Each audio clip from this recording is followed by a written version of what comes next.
জিলিং সারেং মানে গ্রামটার নাম শুনলেই গায়ে দেখো আমার কাঁটা দিয়ে দিচ্ছে।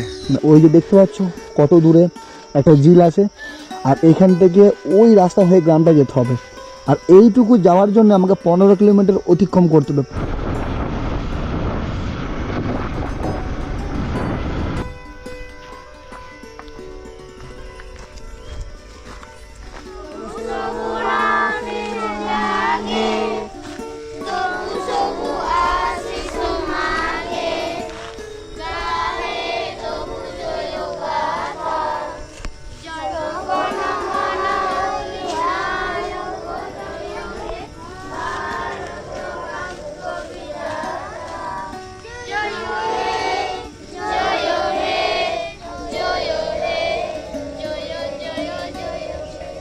আমরা পড়াশোনা করব, আমরা বড় বড় অফিসার হব, চাকরি করবি, কেউ ইঞ্জিনিয়ার, কেউ ডাক্তার হবি, হবি তো?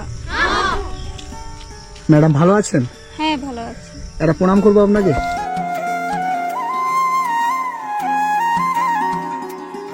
বাচ্চাটি কার? আমার। বাচ্চাটি আপনার? হ্যাঁ। কি নাম? খেরওয়াল মুর্মু। খেরওয়াল? হ্যাঁ, KHWRAL খেরওয়াল মুর্মু। এইগুলি আপনার স্টুডেন্ট? হ্যাঁ। এই জায়গাটার কি নাম? জিলিং সেরেং। জিলিং সেরেং? হ্যাঁ। এটা স্কুল? হ্যাঁ। কে বানিয়েছে? আমরা। আপনারা? হ্যাঁ। এই গ্রামেতে কতগুলো বাড়ি আছে? মোটামুটি 95টি। 95টা? হ্যাঁ। আর 95টা বাড়ির বাচ্চা এইগুলো? হ্যাঁ। এই সব বাচ্চাদেরকে আপনি এখানে পড়ান? হ্যাঁ। কত করে টাকা দেয়? বেতন পান আপনি? না। বেতন পান না? না। এই বাচ্চাটার কত মাস বয়স? 2 মাস। 2 মাস বয়স? হ্যাঁ। এই জায়গাটা মানে আমাদের নর্মালি ভূমিপৃষ্ঠ থেকে 1000 ফুট উপরে, এবং এখানে আমি যে এলাম পুরুলিয়া অযোধ্যা পাহাড়, এই যে টপ হিল, সেখান থেকে আমাকে 25 কিলোমিটার আসতে হলো। ওই 25 কিলোমিটারের মধ্যে না একটা দোকান পেয়েছি, না একটা বাজার পেয়েছি। তো এইখানেও থেকে আপনি এতগুলো বাচ্চার দায়িত্ব নিয়েছেন। হ্যাঁ। আপনার 2 মাসের বাচ্চাটাকে নিয়ে আপনি এই ছেলেগুলোকে পড়াশোনা করাচ্ছেন? হ্যাঁ, আমি ওই 2020 থেকে বাচ্চাকে পড়াচ্ছি, তো এখনো পড়াচ্ছি এই আমার 2 মাসের বাচ্চা নিয়ে। কি নাম তোমার? প্রিয়ঙ্কা। প্রিয়ঙ্কা? তোমার কি নাম? কি নাম তোমার? কি নাম তোমার? এখনো অবধি আমাদের ভারতবর্ষে এই রকম মানুষ আছে যে 2 মাসের একটা বাচ্চাকে কোলে নিয়ে 100টা বাচ্চার দায়িত্ব নিয়েছে। এতগুলো বাচ্চার দায়িত্ব নিয়েছেন? হ্যাঁ। আপনার আর বাচ্চা আছে? আরেকটা বাচ্চা আছে। কোথায় ও? ও এই তো। এইটা? এটা আপনার বাচ্চা? মানে সব বাচ্চার সাথে সাথে আপনার বাচ্চাও শিক্ষিত হয়ে উঠছে। তো এই যে এতগুলো বাচ্চার দায়িত্ব নিয়েছেন, কেন, কি দরকার ছিল ছোট্ট একটা বাচ্চাকে কোলে নিয়ে এই যে সকালবেলা ভোরবেলা উঠে আপনি এতগুলো বাচ্চাকে এই পড়াশোনার দায়িত্ব নিয়েছেন, সেটা কেন, কি দরকার ছিল সমাজে এত কিছু করার?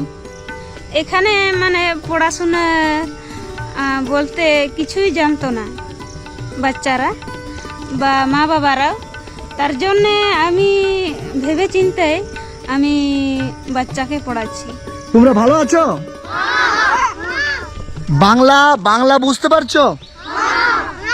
তোমাদের কি ভাষা ভালো লাগে, আদিবাসী ভাষা না বাংলা ভাষা? আসলে ইনারা আদিবাসী, এবং যে যে জাতের যে ভাষায় যারা বড় হয়েছে তাদের কাছে সেই ভাষাটাই বড়।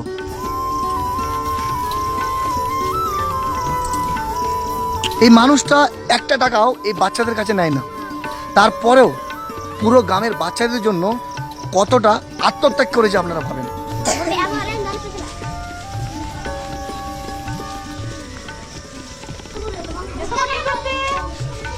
Good morning, sir. Good morning. আচ্ছা বসো, তোমরা সবাই বসো। ম্যাডাম, এই সময় এসে আপনাকে আমি বিরক্ত করছি না তো? না, বিরক্ত না। এ ও বি সি এ ওয়াই। আপনারা ভাবেন যে আজকে প্রকৃত শিক্ষকের দর্শন পেয়ে গেলাম। এটাতে সামান্য কিছু আছে আমার তরফ থেকে, এটা রাখবেন। আমাদের ভারতবর্ষের প্রত্যেকটা মহিলাকে আপনি দেখিয়ে দিলেন যে সকালবেলা উঠে শুধু রিল বানানো আমাদের কাজ নয়, সকালবেলা উঠে রাস্তায় নাচা আমাদের কাজ নয়। একটা মানুষ চাইলে অনেক কিছু পারে, একটা মহিলা চাইলে অনেক কিছু পারে। ম্যাডাম, আপনার বাড়িও তো কাছাকাছি, তো আপনার বাড়িতে কে কে থাকে? আমার স্বামী, আমার দুটো বাচ্চা আর আমার শ্বশুর আছে। তো আপনার স্বামী, আপনার শ্বশুর, এনার আছে, শাশুড়ি নেই? না, তাহলে বাড়ির কাজগুলো কে করে? আমি করি। আপনি করেন? হ্যাঁ, আপনার হাজবেন্ড কি করে? আপনার বর? উনি চাষবাস করে। একটু আপনার হাজবেন্ডের কাছে আমরা যাবো, দিয়ে আবার এখানে আপনার কাছে আসবো। কেউ নিয়ে যেতে পারবে? হ্যাঁ হ্যাঁ, সঞ্জিত আপু খেয়ে দিন। সঞ্জিত কে আছে? তুমি একটু নিয়ে যাবে? চলো।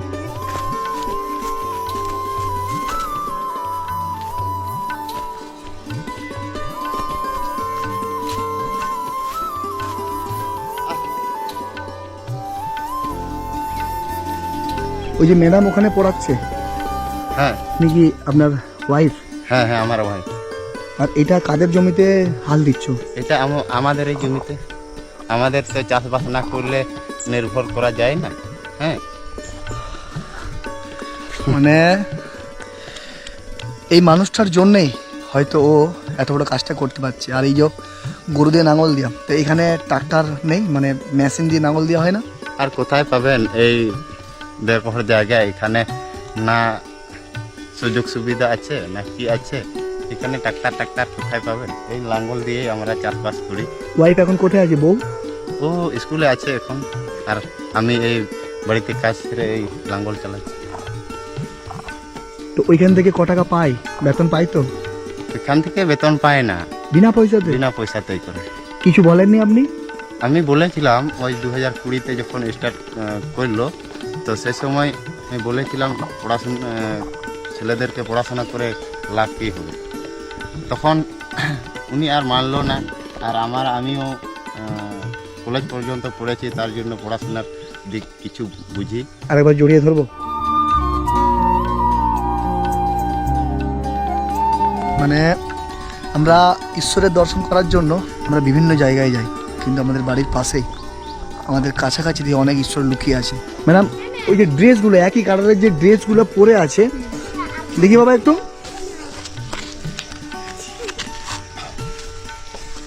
এই ড্রেসগুলো কারা দিয়েছে? কোথায় পেলেন আপনি?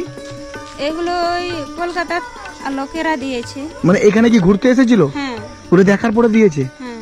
আপনারাও যদি এই দিদিমণির পাশে আপনারা একটু দাঁড়ান, তাহলে এনার সাথে সরাসরি আপনারা যোগাযোগ করতে পারেন। আপনার সাথে সরাসরি যোগাযোগ করতে পারলে ফোন নাম্বার আছে, হ্যাঁ বলতে পারবেন? হ্যাঁ, বলেন। 93 82 93 82 39 39 67 67 হ্যাঁ 22। 22। আমরা বেশিরভাগ সময় কি দেখি, যে কোনো একটা মহিলা রাস্তায় যে ডান্স করছে, তার দেখবেন লক্ষ লক্ষ ফলোয়ার্স। কেউ হয়তো দেখবেন শরীর দেখাচ্ছে, তার দেখবেন lakh lakh million million followers. কিন্তু ইনার ফেসবুক নেই, ইনি সোশ্যাল মিডিয়ায় থাকে না। ইনি সমাজের জন্য কিছু করতে চায়, গ্রামের মানুষের জন্য কিছু করতে চায়, এবং সেটা কি শিক্ষার মাধ্যমে। উনি জানে যে শিক্ষা ছাড়া আমাদের দেশকে কখনো এগোনো যাবে না। তো আমরা সবাই চাই যে এই ম্যাডামকে যেন ভারতবর্ষের প্রত্যেকটা মানুষ চিনি। আমরা এনার জন্য কিছু করতে পারবো না, কিন্তু এই ভিডিওটা শেয়ারের মাধ্যমে আমরা ভারতবর্ষের প্রত্যেকটা মানুষের কাছে এনার বার্তাটা পৌঁছে দেবো।